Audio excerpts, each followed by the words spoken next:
The anger you're holding onto is only hurting you. Why we stay angry, what it costs us, and how to find freedom. The best revenge is not to be like that of the wrongdoer.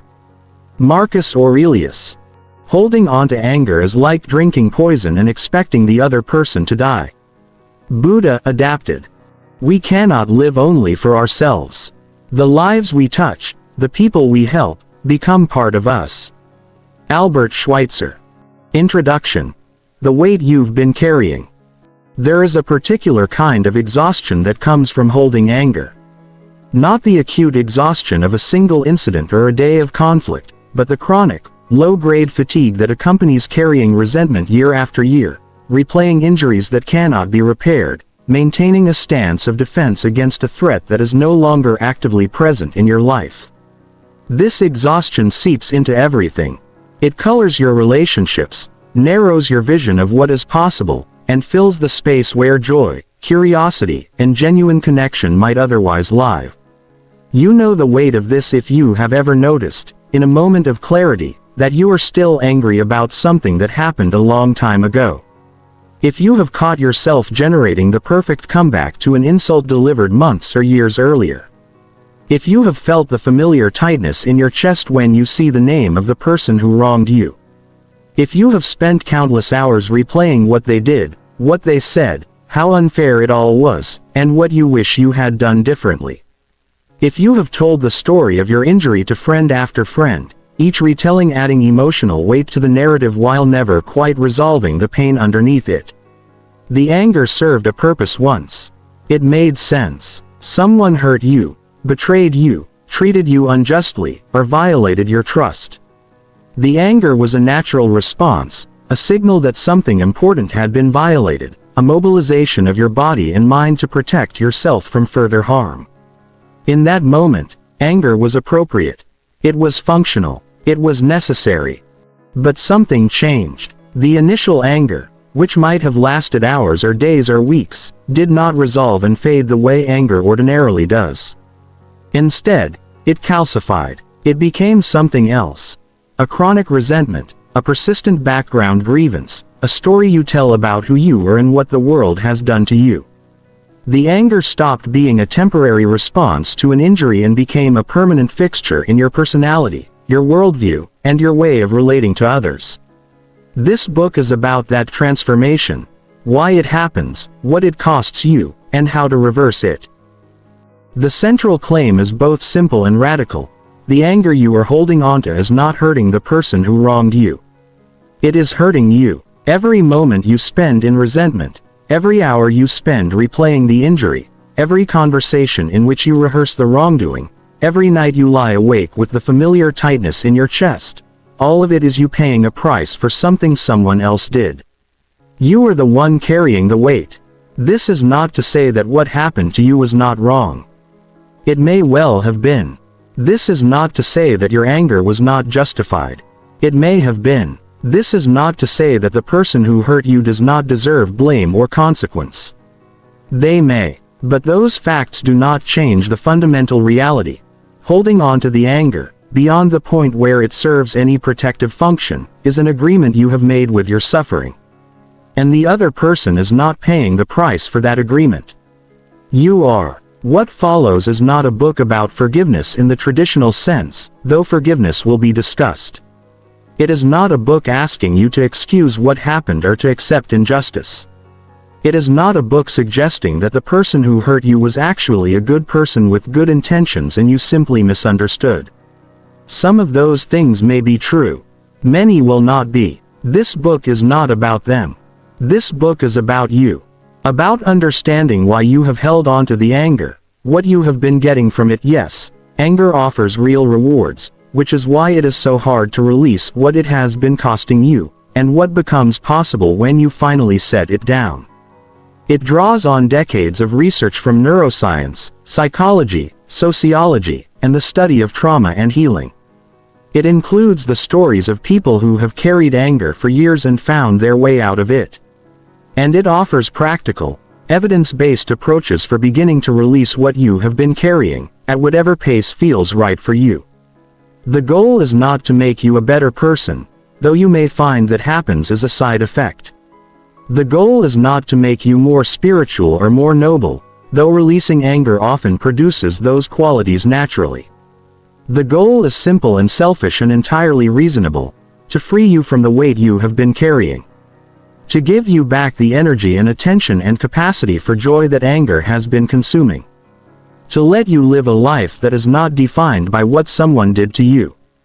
You have been carrying this weight for long enough. It is time to set it down. Part 1. Understanding Anger. Chapter 1.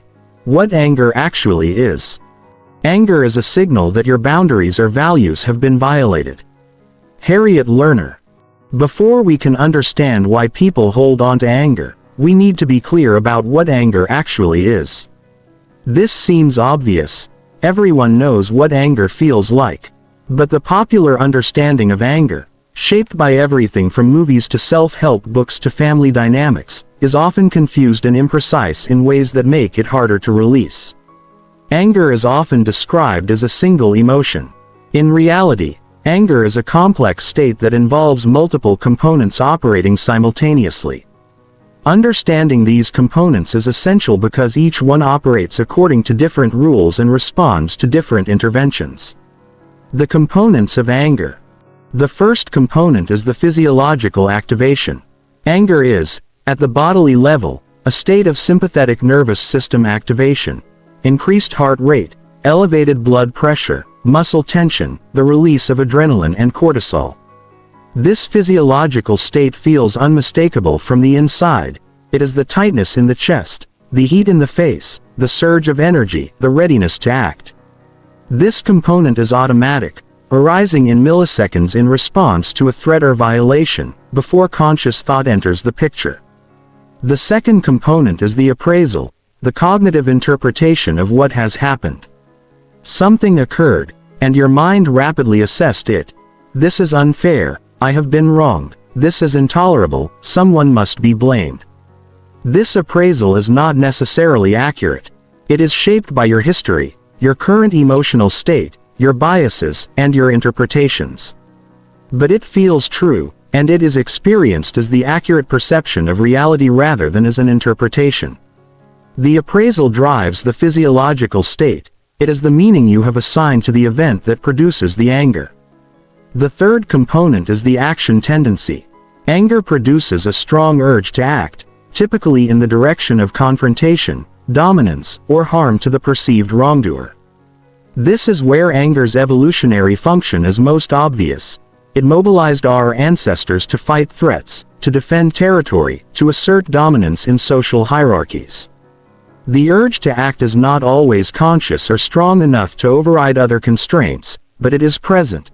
The desire to say something cutting, to make the other person feel what you feel, to punish them for what they have done. The fourth component is the emotional experience, the feeling of anger itself, the subjective sense of indignation, outrage, or rage. This is perhaps the least well understood of the components, because the feeling is not identical to the physiological state, even though they occur together. You can have physiological activation without the feeling of anger, as in anxiety, and you can have the feeling of anger without the physiological intensity, as in cold, controlled anger. The emotional experience is shaped by all of the above: the physiological state, the appraisal, and the context in which it is occurring. When anger is acute, when something has just happened, these components are tightly bound together. The physiological activation, the appraisal, the action tendency, and the emotional experience all arise together and reinforce each other. The event is fresh, the stakes feel high, the sense of injustice is vivid and immediate. Acute anger typically lasts minutes to hours.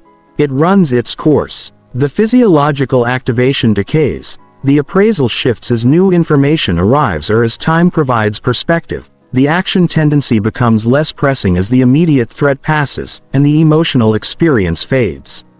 This is the normal arc of anger. Acute versus chronic anger. Chronic anger, anger that persists for months or years, requires something different. All four components do not simply continue at the same intensity. Instead, What happens is that the initial acute anger is sustained through a different mechanism, the repeated reactivation of the appraisal through rumination and memory. You are not in a state of continuous physiological activation. That would not be sustainable. The body would exhaust itself. Instead, the chronically angry person has a baseline of mild elevation in stress hormones and nervous system activation, with periodic spikes when something triggers a return to the memory of the injury. These triggers might be obvious: seeing the person who hurt you, hearing their name, encountering something that reminds you of what happened. Or they might be subtle: a similar situation, a similar tone of voice, a time of year that carries associations. Each reactivation is like reopening a wound. The appraisal recurs. This was unfair, I was wrong, this is intolerable. The physiological activation spikes again. The action tendency resurfaces. The emotional experience returns. And then, as the trigger fades, the activation subsides, but not completely. A baseline of elevation remains. And the rumination continues. The replaying of what happened, the generation of different scripts of how it could have gone differently, the reinforcement of the narrative of injury and injustice. This is a crucial distinction. Chronic anger is not anger that has simply lasted a long time. It is a different state, maintained by different mechanisms, and it responds to different interventions. Anger and its relatives. Anger is often confused with related but distinct emotional states, and understanding the differences is important. Irritability is a state of being easily provoked to anger, typically by minor or ordinary frustrations. The irritable person is quick to anger, finds it hard to let things go, and is somewhat hostile toward their environment. Irritability is often a symptom of depression, sleep deprivation, chronic stress, or anxiety. It is not the same as anger, though angry, irritable people are common. Resentment is a complex state that combines anger with a sense of injustice and often with powerlessness. Unlike acute anger, which typically propels people toward action, resentment often occurs in situations where the person feels they cannot act. They have been wronged but feel unable to confront or punish the wrongdoer, or feel that doing so would be pointless. Resentment is anger that has nowhere to go. It is often characterized by a sense that the injustice will never be repaired, and that is part of what keeps it alive. Chronic resentment is among the most bitter and most persistent of anger-related states. Hatred takes anger further by adding elements of dehumanization and the desire for the other person's suffering or destruction. Hatred is anger that has calcified into something harder and colder. The hated person is not simply someone who wronged you. They are fundamentally bad, irredeemable, deserving of the worst. This cognitive shift from "they did something wrong" to "they are fundamentally wrong" is what distinguishes hatred from anger. Not all chronic anger becomes hatred, but hatred often begins as chronic anger that has been reinforced and deepened over time. Understanding these distinctions matters because the approach to releasing them must be somewhat different. Acute anger can often be discharged through expression or through action. Chronic resentment requires a different approach, addressing the sense of powerlessness and injustice that sustains it. Hatred requires not just the release of anger but a fundamental cognitive and moral shift about the other person's humanity. The anger you know versus the anger you don't. There is an important distinction between anger that you are conscious of and aware of, and anger that operates below the level of consciousness, shaping your behavior and your relationships without your awareness. Many people believe they are not angry people, not realizing that their anger is expressing itself in other ways. In coldness toward people they resent, in subtle critical comments, in passive-aggressive behavior, in defensive reactivity to perceived slights, in the unconscious sabotage of relationships. Some of the most destructive anger is the anger people do not acknowledge. It operates in the background, shaping their behavior and their choices in ways they do not recognize. Only when it is brought to consciousness, when they realize that the cold distance they have maintained toward a family member is actually suppressed anger, or that the criticism they constantly direct at others is a displacement of anger at someone else, can it begin to be addressed.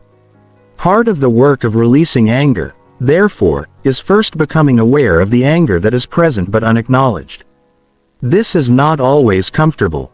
Many people have reasons for not letting themselves feel their anger consciously. They have learned that anger is dangerous, that it will destroy relationships, that it makes them a bad person. Allowing the anger to become conscious means being willing to feel something that they have been protected from feeling, which can be frightening. Chapter 2. The Neuroscience and Physiology of Anger. The amygdala is involved in detecting threats and coordinating the response to them, whether the threat is external or internal, real or imagined. James Fallon. Understanding what happens in your brain and body during anger is essential for understanding why anger is so hard to control and why it so often gets out of hand. The neuroscience reveals that anger operates according to principles very different from the logical, rational processes we typically think of as governing our minds. Anger is older, faster, and more powerful than reason. The amygdala and the threat detection system. At the core of the anger response is the amygdala, a small almond-shaped structure located in the limbic system, the older, evolutionarily ancient part of the brain that governs emotion and survival.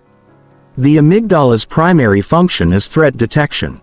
It scans the environment continuously for danger, for sights, sounds, smells, or situations that match the pattern of past threats.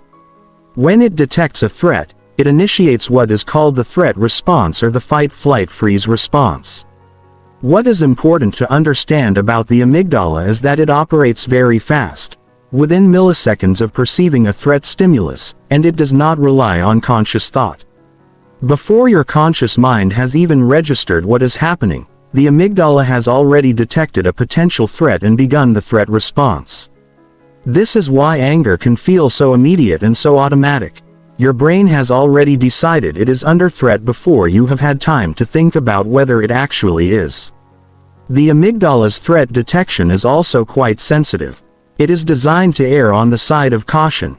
Better to treat something as a threat when it is not than to fail to respond to an actual threat. This means that the amygdala frequently flags situations as threatening that are not actually dangerous. A tone of voice that resembles criticism triggers the same threat response as actual physical danger. A social slight that resembles rejection activates the threat system as if you were being excluded from the group and facing death, which, in ancestral environments, it would have meant. Once the threat has been detected, the amygdala initiates a cascade of physiological changes aimed at preparing the body for threat response, fight, flight, or freeze. It triggers the release of cortisol and adrenaline, which increase heart rate and blood pressure, prepare the muscles for action, and narrow attention to focus on the threat. It activates the dorsal anterior cingulate cortex, which contributes to the sense of distress and the motivation to take action. And it suppresses the prefrontal cortex, the part of the brain responsible for rational thought, perspective taking, and impulse control. The role of the prefrontal cortex. The prefrontal cortex is the part of the brain that makes us capable of restraint, perspective, and rational thought.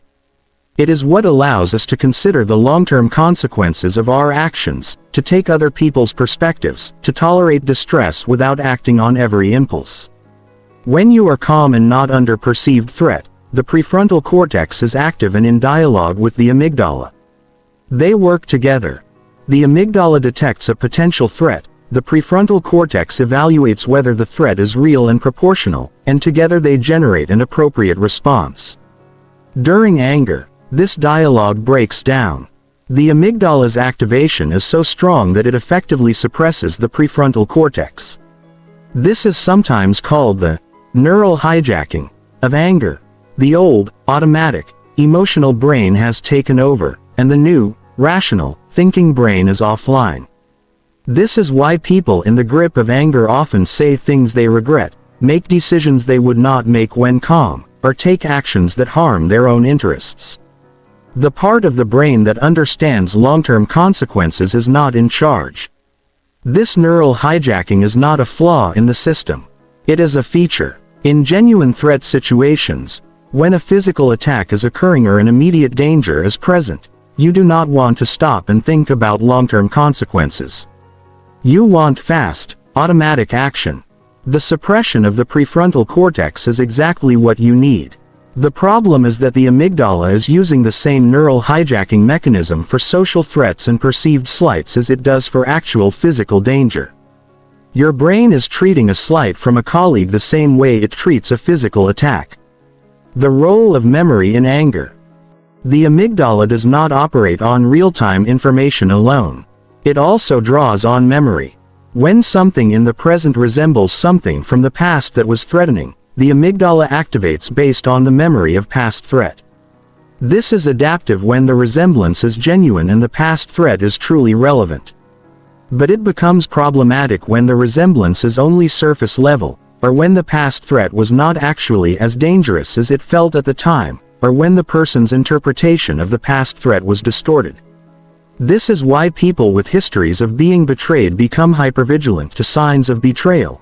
Their amygdala has learned that betrayal is a real threat and is constantly on guard. Why people who experienced parental criticism become hypersensitive to critical remarks. Why people who have been left or abandoned become hyperreactive to signs that someone might leave.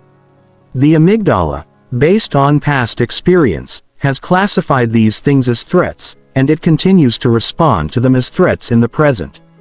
The memory system that interacts with the amygdala is also subject to distortion. Memories of emotionally intense events, which includes many of the events that generate anger, are not stored with perfect accuracy. They are reconstructed each time they are recalled, and each time they are recalled, they can be slightly altered, especially by the emotion with which they are recalled.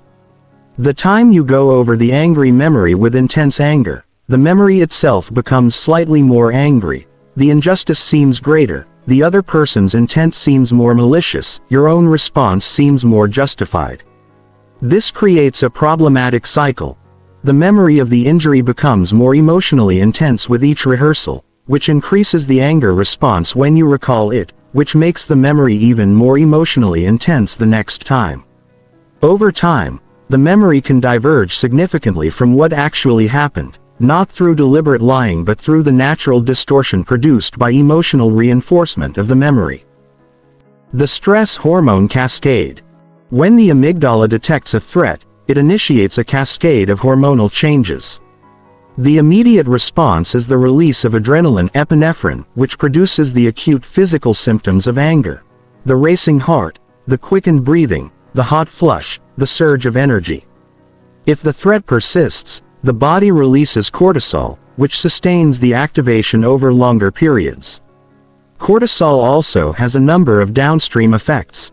It suppresses the immune system, impairs memory formation and retrieval, increases inflammation in the body, and sensitizes the nervous system to future threats. For acute anger, which lasts minutes to hours, this hormonal cascade is manageable. The body mounts a stress response, it reaches its peak, and then as the immediate threat passes or is resolved, the hormonal levels decrease and the body returns to baseline. But for chronic anger, where the threat response is being reactivated repeatedly over months or years, the situation becomes problematic. The chronically angry person is maintaining an elevated baseline of stress hormones, with periodic spikes. This continuous elevation begins to damage the body in ways we will explore in detail in Part 2. The anger reward system. There is one more crucial aspect of the neuroscience of anger that is often overlooked. Anger is rewarding. When you are angry, your brain releases dopamine, the same neurotransmitter that is released during other rewarding experiences. This is why anger feels powerful. This is why it is hard to let go of. The angry person is getting a neurochemical reward for being angry, which reinforces the anger response. The reward is multifaceted. Anger provides a sense of power and control in situations where you feel powerless and out of control. It transforms you from a victim to an active agent. Anger focuses your attention and clarifies your goals. In the moment of anger, you know exactly what you want: to punish the wrongdoer, to make them feel what you feel, to restore justice. Anger provides a sense of meaning and identity. The narrative, "I am someone who has been wronged," gives shape and meaning to your experience in a way that undirected suffering does not. And anger activates the reward system, producing the dopamine hit that makes it neurochemically rewarding. This reward mechanism is important because it explains a fundamental puzzle. If anger is so harmful, why do people hold on to it? Part of the answer is that anger feels good in its own way, at least in the short term. It is neurochemically rewarding, and the brain is biased toward seeking reward. This is why releasing anger is often experienced as giving something up, because, in a neurochemical sense, you are exchanging the reward of anger for whatever benefits come from releasing it, and that exchange does not always feel obviously positive in the moment. Chapter 3. Where anger comes from. Every anger is either too much or too little in relation to some evil. Aristotle. Anger does not arise in a vacuum. It arises in response to something. A violation, an injustice, a threat to something you value. Understanding where your anger is coming from, what need or value has been violated, what fear or insecurity has been triggered, what story you are telling yourself about what the other person did, is essential for understanding whether the anger is serving you or hurting you. The primary and secondary emotions. Psychologists often distinguish between primary emotions and secondary emotions. The primary emotion is what is experienced first, the raw, immediate emotional response. The secondary emotion is the emotion you have about the primary emotion, shaped by your beliefs, your history, and your sense of what you should feel. For anger specifically, the primary emotion is often not anger at all. It is often fear, sadness, shame, or feeling hurt. Someone says something critical and your first feeling is hurt. You have been wounded. Your nervous system perceives a threat. But if you have a belief that crying is weakness, or that hurt feelings mean you are inadequate, you may quickly transform the primary emotion of hurt into the secondary emotion of anger. Anger feels more powerful, more active, more defensive. It transforms you from victim to aggressor in your own internal narrative. This transformation happens so quickly that you are often not aware of it. You experience the emotion as anger from the start. But if you pay careful attention, you can sometimes catch the transition. The moment of feeling hurt, and then the flare of anger that follows. The moment of fear, and then the rapid shift to rage. The moment of shame, and then the angry defensiveness. Understanding this layering of emotions is important because it suggests that the anger, while real and genuine, may be covering something else, something more vulnerable, more difficult to tolerate. If you can access what is beneath the anger, you may find that the anger is less necessary. The violated values and boundaries. Anger arises when something that you value has been violated or disrespected. This might be a direct violation of a physical boundary, you were hit, invaded, or harassed. It might be a violation of a relational boundary, someone treated you with disrespect, abandoned you, or betrayed your trust. It might be a violation of a moral or justice boundary, someone did something unfair, illegal, or wrong. It might be a violation of an identity boundary, someone treated you as if you were less than you are, dismissed your capabilities, or disrespected your values. The intensity of the anger is often proportional to the importance of the violated value. A minor annoyance produces mild irritation. A serious betrayal produces intense rage. This is appropriate and functional. The anger is a signal. Something important to you has been violated. Pay attention. Do something about it. But anger can persist long after the point where it serves this signaling function. The betrayal happened a year ago. The boundary violation is no longer occurring. You have either addressed it or decided you cannot. The signal has been received. But the anger continues, often because the violation has become part of your identity or your story about what you deserve, what the world is like, and what other people are capable of. The role of injustice and fairness. One of the most powerful generators of chronic anger is the sense of injustice, the belief that something unfair has happened and that it has not been corrected or acknowledged. This is different from anger at a specific action. It is anger at the absence of justice, at the fact that the wrongdoer has not been punished, the victim has not been compensated, and the world has not been restored to fairness. The human sense of justice is powerful and deeply rooted. Children as young as 3 or 4 display a sense of fairness, reacting with anger when they perceive that someone has been treated unfairly. This sense of justice has evolutionary roots. In small groups where everyone was related and interdependent, the enforcement of fairness was essential to group survival. People who tolerated injustice were exploited. People who punished unfairness deterred others from committing it. This evolutionary heritage means that the sense of injustice can override many other considerations. A person will often choose to punish someone who has treated them unfairly, even if the punishment harms them as well. This is called altruistic punishment.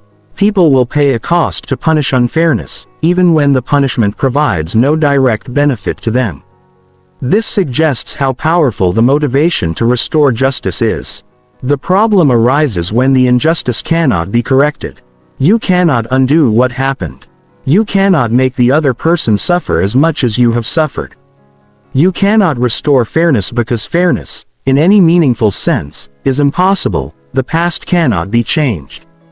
In these circumstances, the anger can persist indefinitely, maintaining itself on the unfulfilled hope that justice will somehow be achieved.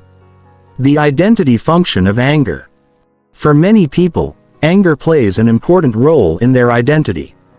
I am someone who does not take mistreatment. I am someone who stands up for myself. I am someone who remembers what was done to me. The anger becomes part of how they understand themselves and their place in the world.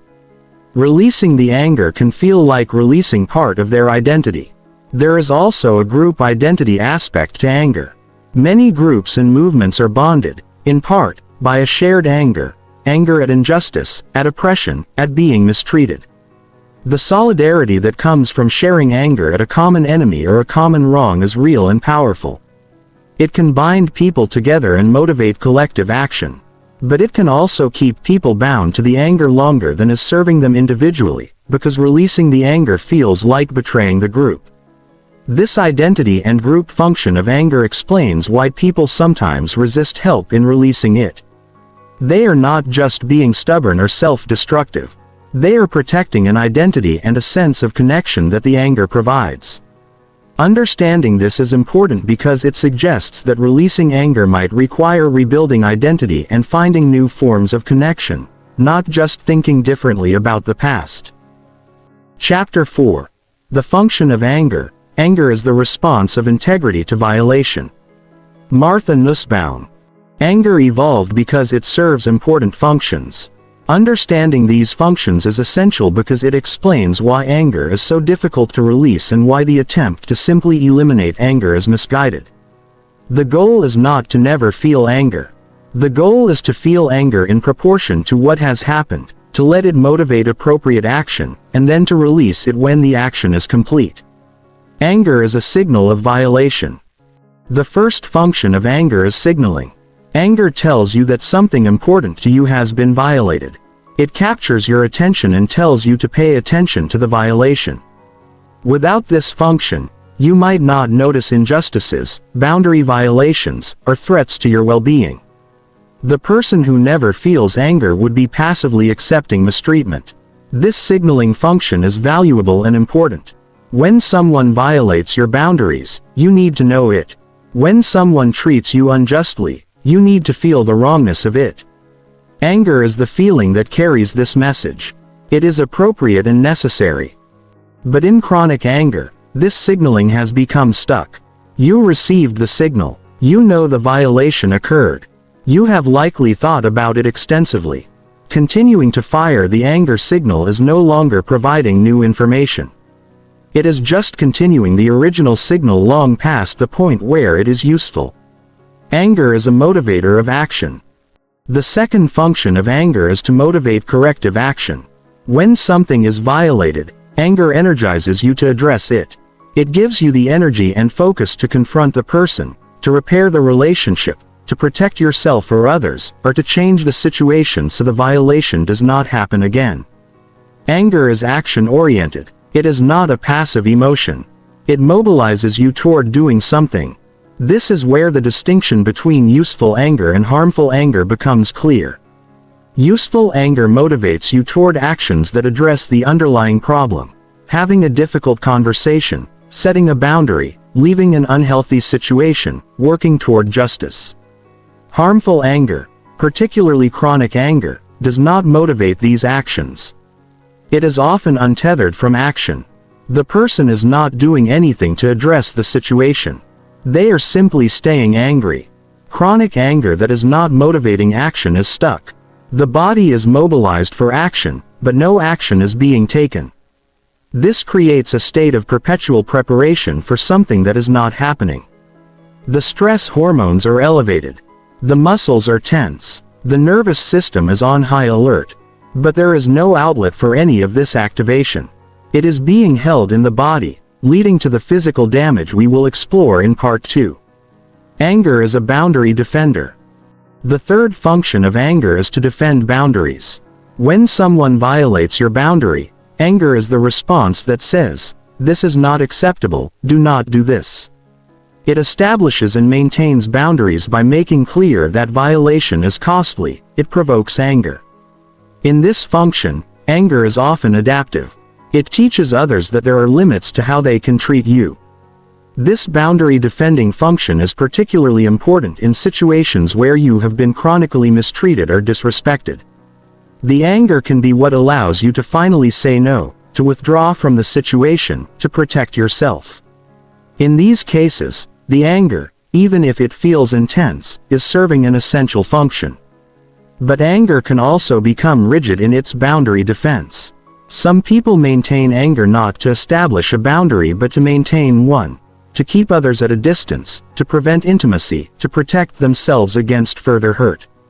In these cases, the anger is no longer defending against a current threat. It is defending against a future one that may not come. Anger is a status assertion. The fourth function of anger is asserting and defending status. In many social hierarchies, anger is interpreted as a sign of high status and dominance. The person who gets angry is asserting that they are important enough to be provoked, that their concerns matter, that they cannot be ignored. This status function of anger is why people sometimes feel more powerful when they are angry, and why releasing anger can feel like accepting a lower status. This status function explains some dynamics in relationships. A person maintains anger not primarily to punish the wrongdoer but to maintain a sense of power and importance in the relationship. The other person hurt them, so they remain distant and cold, making sure the other person knows they are still upset. This maintains a status assertion. I am important enough that my hurt matters, that my anger matters, that you should be concerned about it. In small doses and in appropriate contexts, this status assertion through anger is fine. But when it becomes chronic, it often backfires. Maintaining anger as a status assertion typically results in losing status because the chronic anger is perceived as weakness, pettiness, or inability to move on. When these functions become harmful, all of these functions of anger, signaling, motivating action, defending boundaries, asserting status, are valuable and adaptive in the short term, when they are responding to an actual current threat or violation. The problem is when they persist beyond the point where they are responding to current reality. The anger has delivered its signal.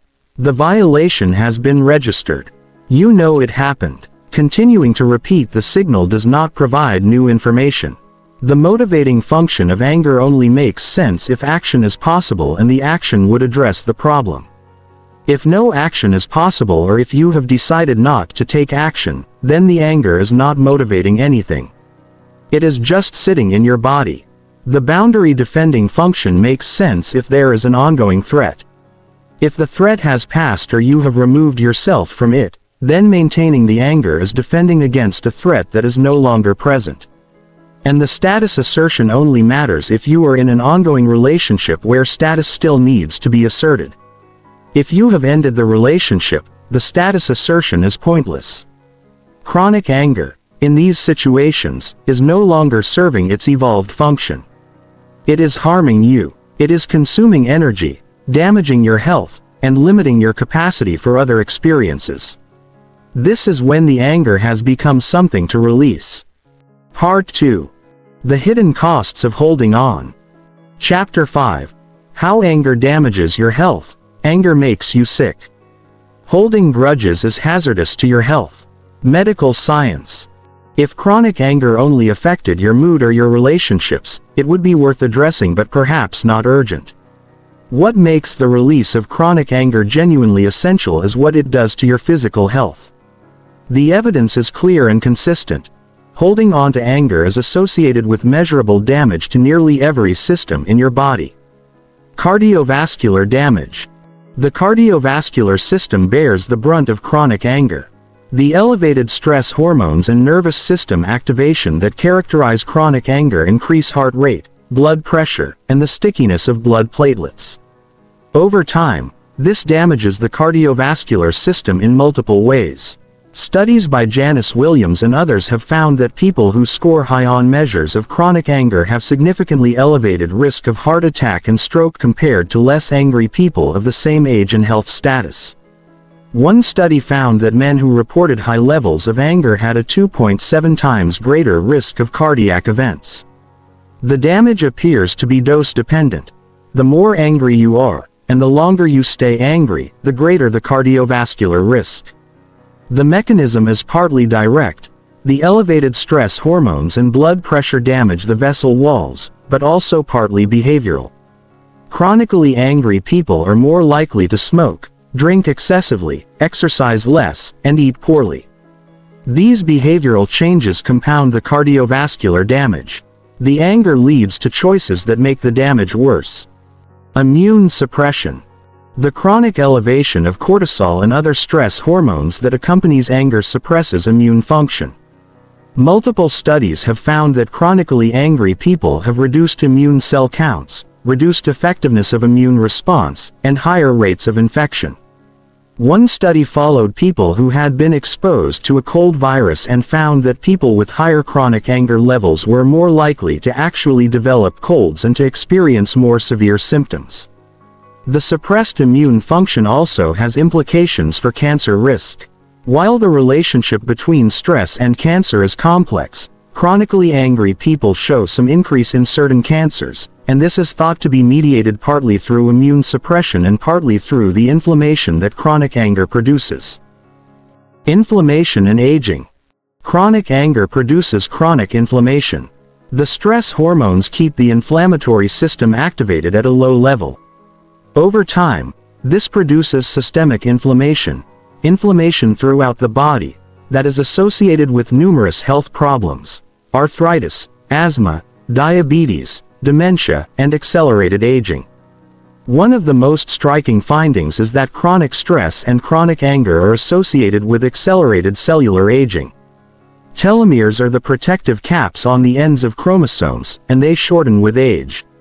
Studies have found that people under chronic stress have telomeres that are shorter, indicating more cellular aging, than people without chronic stress.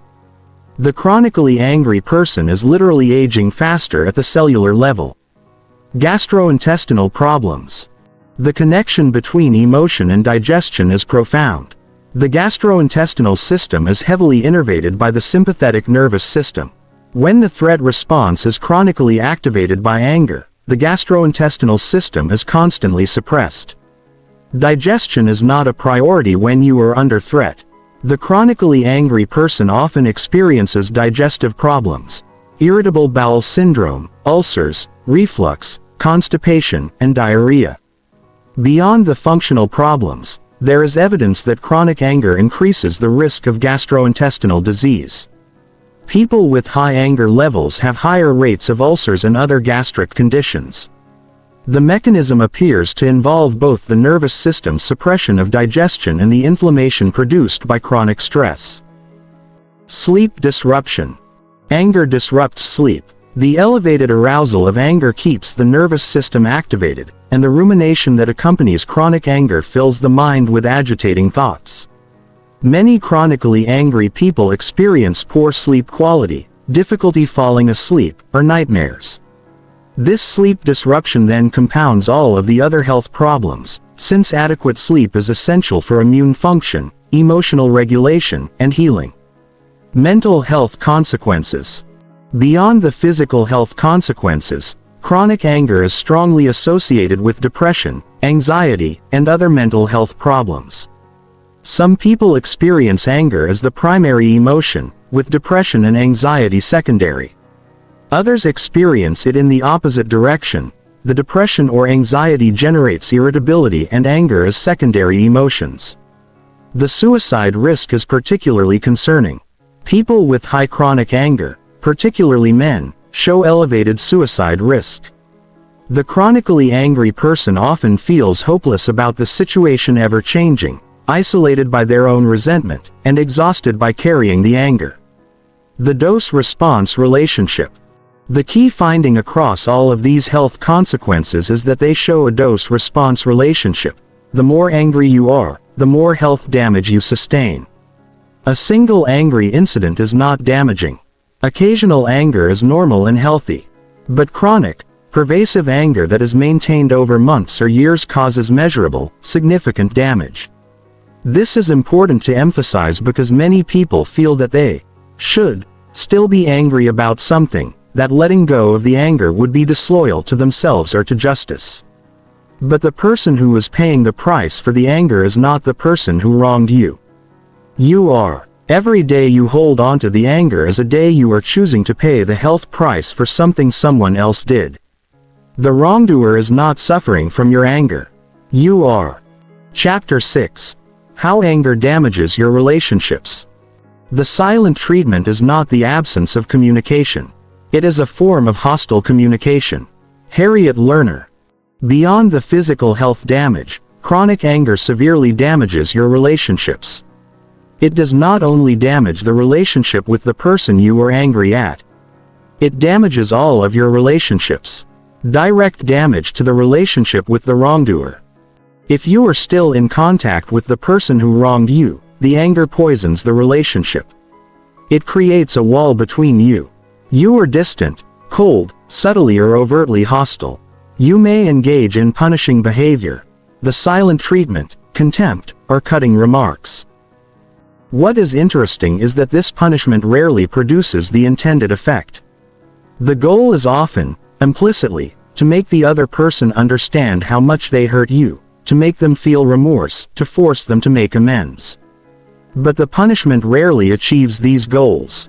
Instead, it typically produces defensiveness in the other person. They feel attacked, they withdraw, the conflict intensifies. Or they become habituated to the punishment and stop responding to it. The distance and coldness that the anger produces becomes normalized. A relationship that might have been repaired becomes permanently broken. Collateral damage to other relationships. The anger does not stay confined to the relationship with the person who wronged you. It spills over into your other relationships. When you are carrying a background of resentment and bitterness, you are not as available for the people you love. You are less patient, more easily irritated, quicker to interpret ambiguous behavior as hostile. You also recruit people into your anger. You tell them the story of what was done to you, repeatedly, seeking validation and sympathy. This binds them to the anger with you. Friendships can become bonded around shared resentment. Family members can feel obligated to take sides. The anger expands, incorporating more people into its narrative. The impact on intimacy. Chronic anger makes genuine intimacy nearly impossible. Intimacy requires the ability to be vulnerable, to open yourself to another person, to trust that your tender feelings will be met with care.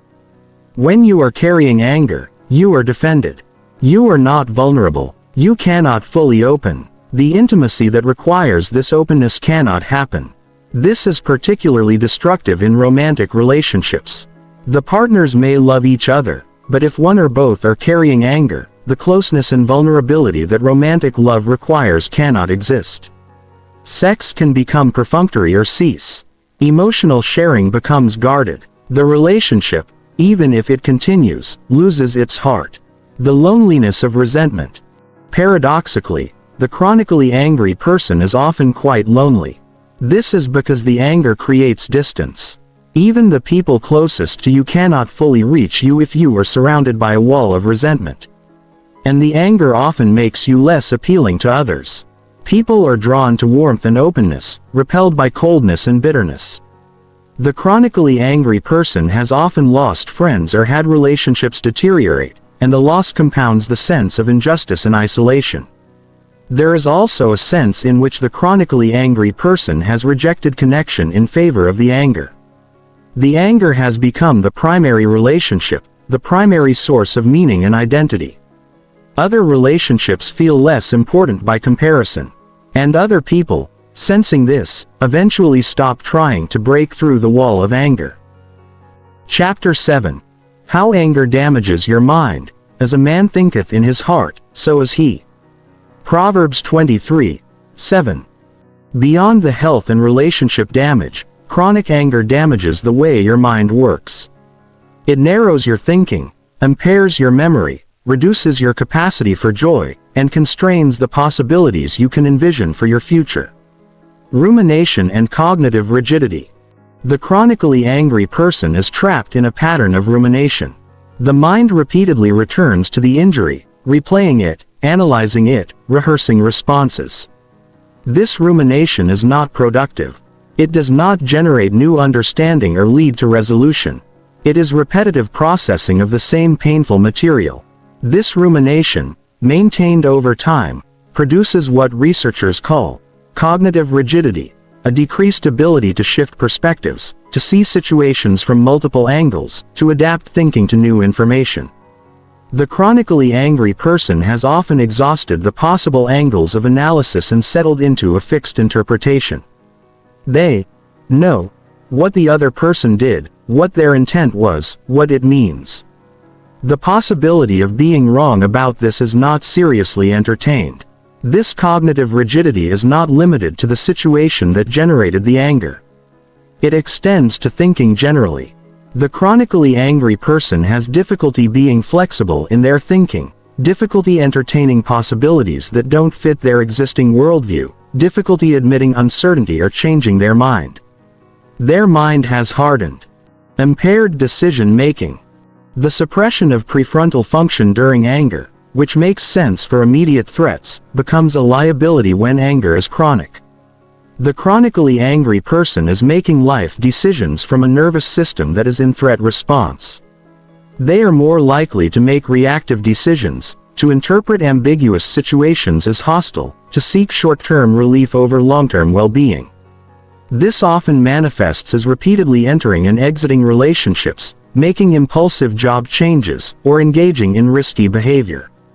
The anger is not guiding these decisions consciously, but the nervous system state that the anger maintains is biasing the decision-making process toward reactivity and away from careful consideration. The narrowing of vision. When you are angry, your attention narrows. You focus on the source of the anger, on the ways you have been wronged, on what is unfair. This narrowing is adaptive when it is acute and brief. It helps you focus on the threat. But when it is chronic, it narrows your entire vision of what is possible for your life. The chronically angry person often cannot see beyond the injury. They cannot envision a future that is not shaped by what happened. They cannot imagine being happy, being free of this, being able to move on. The anger has become so central to their identity and their perception of reality that alternatives are difficult to imagine. This narrowing often becomes self-fulfilling. Because you cannot imagine a different future, you do not work toward one. Because you are focused on the past injury, you miss opportunities in the present. The limitation becomes real. The loss of joy. One of the most poignant costs of chronic anger is the loss of the capacity for joy. The chronically angry person often reports feeling dead inside, going through the motions of life but not really feeling anything. This is not depression, though depression often accompanies anger. It is a specific consequence of maintaining the nervous system in a state of threat response. The systems in the brain that generate joy, pleasure, and connection are suppressed when the threat system is activated. The chronically angry person has these systems suppressed much of the time. Small pleasures, a nice meal, a moment of beauty, time with someone you enjoy, are not fully felt. They cannot penetrate the wall of anger and defensiveness. Many people who release their chronic anger report being astonished at the recovery of joy. They had forgotten what it felt like. The world has more color, more possibility. Ordinary moments become precious. This recovery is one of the most profound benefits of releasing anger. Part 3: Why we hold on. Chapter 10. The comfort of anger. The devil's greatest trick was convincing us that he doesn't exist. The ego's greatest trick is convincing us that anger protects us. Unknown. If chronic anger is so destructive, to health, to relationships, to peace of mind, why do people hold on to it? Why is releasing anger so difficult? Part of the answer is that anger, despite all of its costs, provides something that feels essential. It provides a kind of comfort, a sense of meaning, a familiar structure for understanding the world. Releasing it means releasing these comforts. Anger is a protection against vulnerability. The primary comfort that anger provides is protection against vulnerability. When you are angry, you are not feeling the hurt underneath. You are not feeling the sadness, the fear, the sense of powerlessness that may underlie the anger. Anger is an aggressive emotion that puts you on the offensive.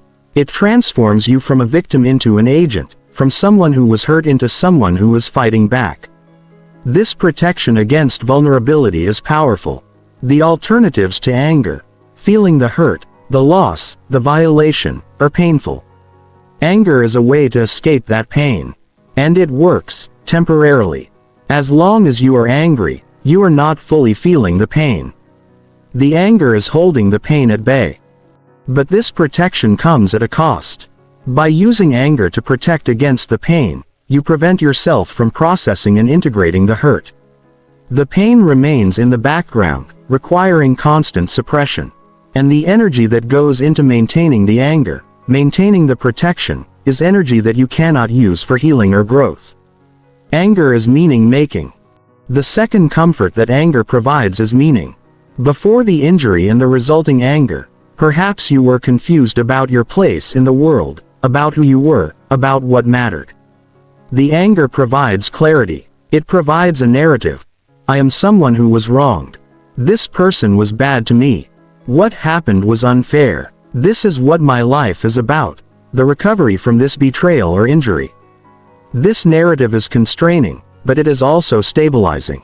In the absence of other sources of meaning, the anger-based narrative provides structure. It explains why you feel the way you feel. It explains why your life is difficult. It provides someone to blame. And blame, while destructive, is simpler than the alternative of accepting that life is sometimes just hard, that bad things happen without anyone to blame, that we must find meaning in how we respond rather than in what happened to us. Releasing the anger means releasing this narrative and having to construct a new one. This is daunting. Many people are not sure they can do it. They are not sure who they would be without the anger. What would they do with their time if not processing the injury? What would they talk about with friends? What would explain the shape of their life? The familiarity of resentment. Anger also provides comfort through familiarity. The chronically angry person has lived with the anger for so long that it has become familiar, almost comfortable in its own way. The anger is known. They know how to do it. They know what to think about, what to feel, how to behave. Releasing the anger means stepping into the unknown. This is sometimes expressed as, better the devil you know. The anger is a problem, but it is a problem that has become familiar. The person knows how to navigate it. Releasing it means entering territory they have not been in for years. It means uncertainty. And for many people, uncertainty is more frightening than the familiar problem. Additionally, the anger has organized their social world. They have friends who share their resentment. They have enemies. They have a role in this drama. Releasing the anger means potentially losing some of these relationships and roles, becoming someone different, having to renegotiate their place in their social world. Chapter 11. Identity and Anger. The grievance has become who you are. A common realization in therapy. For many people, the anger has become a core part of their identity. They think of themselves as a person who has been wronged, a person who does not tolerate mistreatment, a person who remembers what was done to them. This identity provides a sense of dignity and strength. It says, I will not forget, I will not let this go, I will not pretend it was okay. This identity function is powerful. When people have been mistreated, especially in contexts where the mistreatment was systematic or involved a power imbalance, the refusal to forget or forgive can feel like a necessary act of self-protection and justice. It says, I see what happened. I refuse to act as if it did not happen. I will not cooperate with a narrative that erases my injury. But there is a cost to making anger the core of your identity. It means your sense of self is reactive to what happened, rather than chosen. It means you are always partially oriented toward the past. It means you cannot move forward without feeling like you are betraying yourself or forgetting what was important. Many people find that releasing anger does not require abandoning the recognition of what happened. It is possible to remember, to acknowledge that something wrong occurred, without organizing your entire identity around it. It is possible to have been wronged and still choose to move forward. These are not the same thing as forgetting or pretending it did not happen. They are different choices about how to relate to what happened. Collective and cultural dimensions of anger identity. For some groups, the anger is not just personal but collective. Groups that have been systematically oppressed, marginalized, or violated often maintain anger as part of their collective identity. This anger serves important functions. It maintains group cohesion, it prevents the internalization of the oppressive messages, it motivates resistance and advocacy for change. In these contexts, the anger is not simply a personal psychological problem. It is a response to genuine ongoing injustice. And the suggestion that individuals should simply release their anger can feel like a suggestion that they should accommodate themselves to injustice, should accept their mistreatment, should be a good victim, by not being angry. This is a genuine tension. On one hand, holding on to anger, especially at the collective level, can prevent healing and forward movement. On the other hand, releasing anger too quickly can mean abandoning vigilance against injustice and accepting a diminished position. The answer is not to pretend this tension does not exist. It is to recognize that individuals can release their personal bitterness without abandoning the commitment to justice, and that often, a clear-eyed response without the reactive heat of anger is actually more effective in working toward justice. Chapter 12. Justice and Revenge Fantasies. Revenge is a kind of wild justice. Francis Bacon. One of the most powerful reasons people hold on to anger is the hope for justice. The anger is tied to the belief that if you hold on to it, if you keep it alive, if you make sure the other person knows you are still angry, justice will eventually be served. Somewhere, somehow, the wrongdoer will face consequences. This hope often takes the form of revenge fantasies. The chronically angry person frequently indulges in imaginative scenarios in which the wrongdoer finally gets what they deserve. They lose their job. They are publicly humiliated. They face serious consequences for what they did. They feel as much pain as the person they hurt. They end up regretting what they did and pleading for forgiveness. These fantasies are understandable. They reflect a genuine sense of justice, the sense that wrongdoing should have consequences. But they also keep the person bound to the anger. As long as you are hoping for the revenge that would justify the anger, you are holding the anger as the price you pay for that hope. And the chances of the specific revenge you fantasize about actually occurring are generally quite small. The reality of justice. One of the most painful facts of human life is that justice, in the way we want it, is often not served. People who do terrible things sometimes face no consequences. They go on living their lives, apparently without suffering, while the people they hurt are left to process the trauma and the injustice. This is genuinely unfair. It is genuinely hard, and no amount of anger will change it. This does not mean that justice is never served or that we should not work toward justice. It means that the likelihood of the specific justice that would satisfy us, the wrongdoer suffering as much as we have suffered, facing public consequences, feeling remorse, is often low. And the cost of waiting for that justice, in the form of maintained anger, is paid entirely by us. Releasing hope for revenge. Releasing anger often involves releasing the fantasy of revenge. It involves accepting that the wrongdoer may not face the consequences we want them to face. It involves accepting that justice, in the form we envision, may not come. This acceptance is not easy. It feels like giving up, like accepting injustice. But accepting that we cannot control whether justice is served is different from accepting injustice. It is possible to hold both truths, that what happened was genuinely wrong, and that we cannot make the wrongdoer suffer enough to balance the scales. The second truth does not negate the first. It just means we stop paying the price ourselves. Many people find that releasing the revenge fantasy paradoxically opens space for other forms of justice. If the goal is restoration, helping yourself and others understand what happened and move forward, that is possible without the wrongdoer suffering.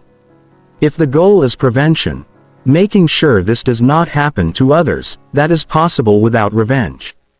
If the goal is acknowledgement, having the wrongdoing recognized and named, that is possible through other means than making the wrongdoer pay. Part 4. Moving forward. Chapter 15. Understanding the person who hurt you. Seek to understand before seeking to be understood. Stephen Covey. One of the most counterintuitive steps in releasing anger is developing some understanding of the person who hurt you. This does not mean excusing them or deciding what they did was okay. It means understanding what might have motivated them, what might have been happening in their internal world when they hurt you. This understanding is crucial because as long as the wrongdoer is a one-dimensional villain, simply bad, motivated only by malice, irredeemably wrong, your anger is locked in place. They are the enemy. The anger is justified. But when you understand that they are a complex person with their own fears, insecurities, and constraints, the possibility of releasing the anger opens up. Most people who hurt others are not doing it because they are evil. They are doing it because they are scared, because they are protecting themselves, because they are responding to their own pain, because they are limited in empathy or awareness, because they are trapped in patterns that were passed down to them, or sometimes simply because they made a mistake. Understanding this does not require you to excuse them. It just requires you to see them as human rather than as a villain. Chapter 16. The neuroscience of letting go. Change your mind, and you change your experience. Neuroscience confirms what philosophy has long suggested. Understanding the neuroscience of how anger is maintained can help in understanding how to release it. Anger is held in place through repeated activation of specific neural networks. Each time you ruminate, each time you tell the story, each time you recall the injury, you are reactivating these networks and reinforcing the connections. This reinforcement is literal. The neural connections are strengthening through a process called long-term potentiation. Releasing anger involves creating new neural pathways through repeated activation of different networks. This is why single insight is usually not sufficient. You can have a realization that the anger is hurting you, and it will produce temporary relief. But without repeated activation of new ways of thinking and feeling, the old neural networks will continue to be stronger and more easily activated than the new ones. This neuroplasticity principle, that repeated activation of new patterns produces new neural structures, is the foundation of the various practices for releasing anger. They all work, to varying degrees, by repeatedly engaging different neural networks, the networks involved in compassion, in understanding, in presence, in acceptance. Somatic approaches to release. Because anger is held in the body, in muscle tension, in breath patterns, in the baseline activation of the nervous system, somatic approaches to releasing it can be powerful. These include physical exercise, which discharges stress hormones, breathing practices, which activate the parasympathetic nervous system and calm the threat response, expressive movement or dance, and practices like yoga or tai chi. The key is that these are not just mental exercises. They work with the body's own intelligence to move from a state of activation and defensiveness to a state of calm and openness. Many people find that they can think about releasing anger intellectually and get nowhere, but when they engage the body through movement or breath, something shifts. Cognitive approaches to release. Cognitive approaches involve consciously working with the thoughts that maintain anger. This includes identifying the specific thoughts and beliefs: they did this intentionally to hurt me. This means I am not worthy. I will never get over this, and examining whether they are actually true, or whether alternative interpretations might be more accurate. This is not positive thinking. It is honest thinking. It is not saying, "I am sure they meant well," if you have no reason to believe that. It is saying, "I have been assuming they meant to hurt me, but I do not actually know that. There are other possibilities. Let me examine them." It is widening the aperture of interpretation beyond the single story that anger has locked you into. Acceptance-based approaches. Perhaps the most powerful modern approach to releasing anger comes from acceptance and commitment therapy, ACT, and related approaches. These suggest that the goal is not to eliminate the anger or to think the right thoughts about what happened. The goal is to change your relationship to the anger, to allow it to be present without it governing your life. From this perspective, you can still feel anger sometimes, can still have difficult feelings about what happened, but you are not identified with the anger, not controlled by it. It is something you experience but not something you act on or organize your life around. The anger is like weather passing through. Sometimes there is a storm, but you do not move into the storm. You wait for it to pass. Chapter 17. Forgiveness Reconsidered. Forgiveness is not about them. It is about you. Nelson Mandela. The word forgiveness causes strong reactions. Many people who are angry at someone hear, "You need to forgive," and experience it as a suggestion that they should excuse the person, pretend nothing happened, let them off the hook. This is not what forgiveness is, and it is not what this book is advocating.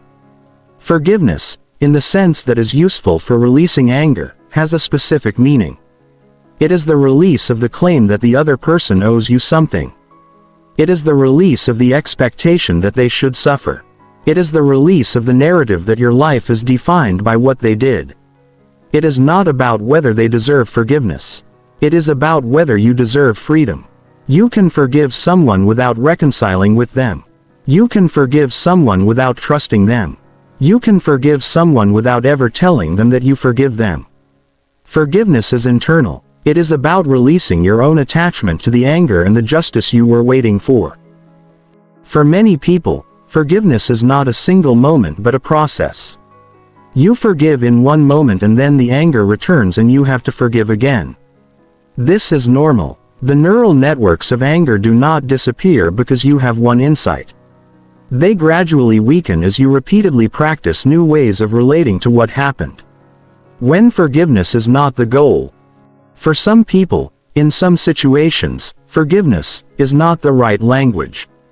If the person who hurt you is actively continuing to harm you, the goal is not forgiveness. It is establishing boundaries, protecting yourself, and potentially removing yourself from the situation. If the person who hurt you is dangerous, forgiveness is not a prerequisite for safety. The goal is always freedom, freedom from the dominance of the anger in your life. For some people, that freedom comes through forgiveness. For others, it comes through establishing firm boundaries and moving on. For still others, it comes through understanding and compassion, without the language of forgiveness ever entering the picture.